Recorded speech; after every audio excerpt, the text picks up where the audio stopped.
안녕하세요, 잼블러입니다. 일부 영상에 이어 8번째 경기부터 마지막 경기까지 멤버십 전용 2부 영상에서 살펴보겠습니다. 8번째 경기는 아제르바이잔의 카라바흐와 덴마크 코펜하겐의 경기. 카라바흐는 챔피언스리그 1라운드에서 벤피카를 상대로 3대2의 대역전승을 거두며 강한 인상을 남겼는데요. 이 승리는 벤피카의 홈에서 이룬 것이어서 더욱 의미가 크고 팀 사기는 상당히 올라갈 것으로 보입니다. 코펜하겐은 레버쿠젠과의 첫 경기에서 2대2 무승부를 기록하며 강호 상대로도 버티는 모습을 보여줬는데요. 후반 종료 직전에 자살골이 나와 극적인 무승부였고, 이 무승부는 조직력과 집중력 측면에서 긍정적인 평가를 받았습니다.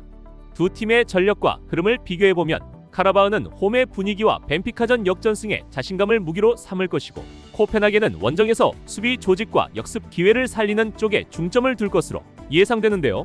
전술적으로 카라바흐는 강한 압박과 측면 공격 전개를 내세우며 경기 주도권을 잡으려 할 것이고, 코펜하겐은 중원 안정성과 세트피스, 역습 루트를 살리며 균형을 꾀할 것으로 보입니다.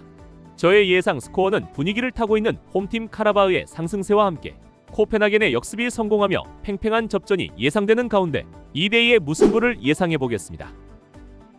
9번째 경기는 독일 분데스리가의 레버쿠젠과 네덜란드 에레디비시의 아인트호벤의 경기. 먼저 레버쿠젠은 챔피언스리그 1라운드에서 코펜하겐과 2대2로 비기며 다소 아쉬운 출발을 했는데요. 초반 흐름을 주도했지만 막판 집중력 저하로 자책골을 허용하며 승리를 놓친 씁쓸한 결과였습니다. 리그에서는 2승 2무 1패로 6위에 머물고 있는데, 지난 시즌 우승 경쟁을 벌이던 모습과 비교하면 출발이 다소 부진해 보이는 레버쿠젠입니다.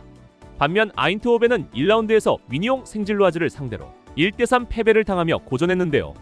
네덜란드 리그에서는 5승 1무 1패로 2위를 달리고 있어 여전히 상위권 전력임을 증명하고 있지만, 유럽 무대에서는 수비 전환이 늦고 압박 강도에서 밀리는 모습이 드러났습니다. 전술적으로 레버쿠젠은 빠른 빌드업과 측면 공격을 앞세워 초반부터 주도권을 잡으려 할 것이고, 아인트호벤은 높은 점유율을 바탕으로 하프 스페이스를 활용하는 공격 루트를 노릴 것으로 예상됩니다. 또한 레버쿠젠은 공격진 중심 자원이었던 쉬크의 부상이 큰 변수로 보여지는데요. 레버쿠젠의 핵심 득점 자원 중 하나였기에 그의 공백은 팀 공격의 무게중심을 흔드는 요인이 될 것으로 보입니다. 이번 경기는 초반 흐름을 누가 잡느냐가 중요한 변수로 작용할 것으로 보여지는데요. 원정 적응에 어려움을 느끼며 전반에 실점을 허용하는 아인트호벤이기에 홈팀이 처음부터 경기를 주도해 가지 않을까 하는 예상을 해봅니다. 제 예상 스코어는 2대1의 레버쿠젠 홈승을 예상합니다. 10번째 경기는 라리가의 비아레알과 세리에A의 유벤투스의 경기. 비아레알은 이번 시즌 리그에서 5승 1무 1패로 3위에 올라 있는데요. 공격과 수비 모두에서 균형을 어느 정도 유지하며 상승세를 타고 있습니다. 다만 챔피언스리그 1라운드에서는 토트넘 원정에서 1대0 패배를 당했는데요. 비아레알 수비진의 안정감과 결정력 부족이 드러난 경기였습니다. 유벤투스는 세리에A에서 3승 2무 무패로 4위에 위치해 있는데요. 전통적으로 수비력이 강한 팀이고 경기 흐름을 조율하는 능력도 갖춘 상태이지만, 공격 쪽에서는 한 방을 만드는 자원이 더 필요하다는 평가가 많습니다. 챔피언스리그 첫 경기에서는 도르트문트와 4대4 난타전을 벌이면서 공격력은 강했지만 반면 수비 쪽 약점도 여실히 드러난 경기였습니다.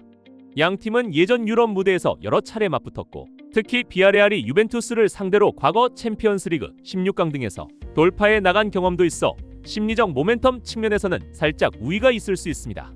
전술적으로 비아레알은 짧은 패스와 측면 전개, 중원 압박을 이용해 빠르게 공격을 조직하려 할 것이고, 유벤투스는 수비 안정과 역습, 세트피스 활용을 통해 균형을 흔들려 할 것으로 보이는데요.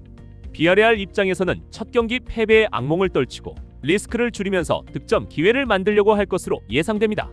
이번 경기의 예상 스코어는 비아레알의 2대1 승리와 함께 유벤투스가 반격에 성공한다면 2대3의 원정 승리 시나리오도 열어두겠습니다. 11번째 경기는 이탈리아 세리에A의 나폴리와 포르투갈 프리메이라 리가의 스포르팅의 경기. 유럽 클럽 랭킹에서는 나폴리가 32위, 스포르팅이 23위 수준인데요. 나폴리는 리그에서 4승 1패로 2위에 랭크되어 있고, 공격진의 위력을 바탕으로 상위권 경쟁을 이어가고 있습니다. 하지만 챔피언스리그 1라운드에서는 맨체스터 시티를 상대로 원정에서 0대2로 패하며 유럽 무대의 벽을 다시 한번 느껴야 했는데요. 특히 경기 중 나폴리 수비진은 맨시티의 강한 압박과 빠른 전환에 고전하는 모습을 보였습니다. 원정팀 스포르팅은 리그에서 6승 1패를 거두며 선두권 흐름을 유지 중이고, 챔피언스리그 1라운드에서는 카이랏 알마티를 상대로 4대1 대승을 거두며 유럽 무대에서 자신감을 쌓았습니다. 이 경기에서 공격진은 날카로웠고 중원 압박과 연결고리 역할을 잘 수행한 스포르팅이었습니다.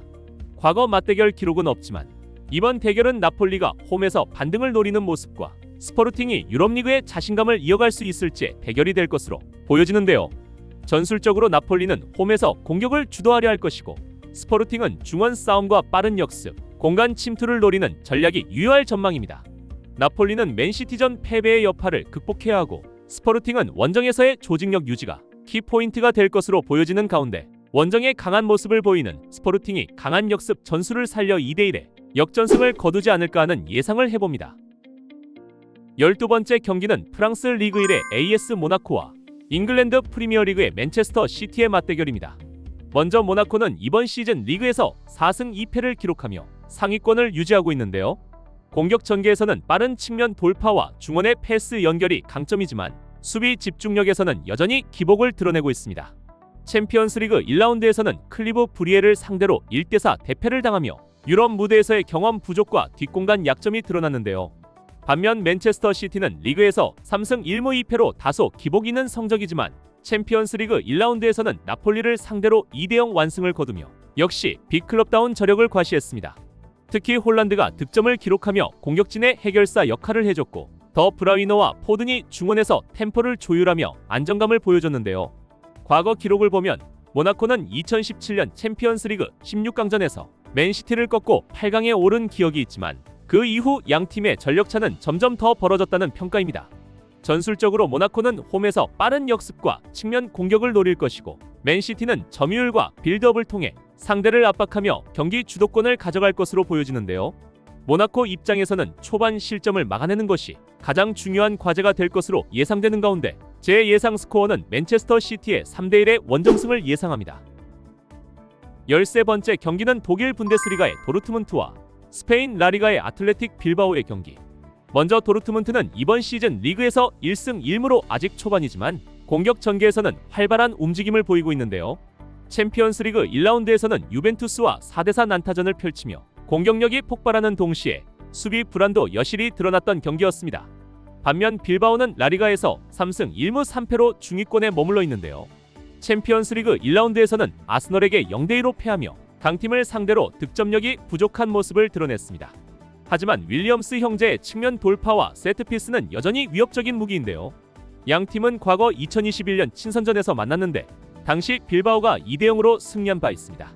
비록 오래된 기록이지만 빌바오 입장에서는 자신감을 줄 수 있는 대목이라 생각됩니다.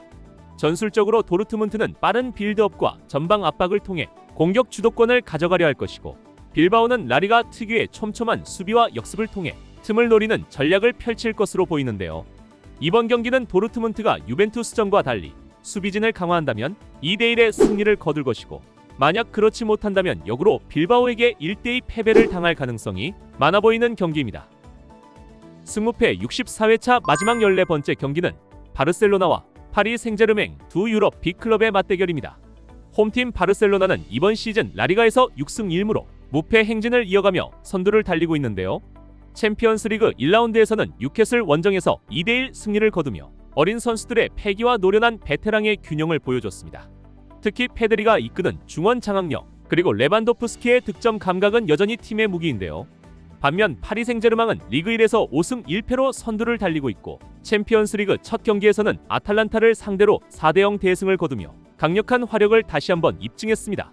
하지만 부상 결장 중인 음바페에 이어 덴벨레와 주앙까지 이번 경기에 결장할 것으로 보여 아무리 선수층이 깊은 팀이라도 어느 정도 공격력의 타격이 예상됩니다. 양 팀은 지난 2024년 4월에도 맞붙어 원정팀이 한 번씩 승리를 거둔 바 있는데요. 당시처럼 팽팽한 흐름 속에서 단 한 번의 기회가 승부를 가를 수도 있을 것으로 보입니다.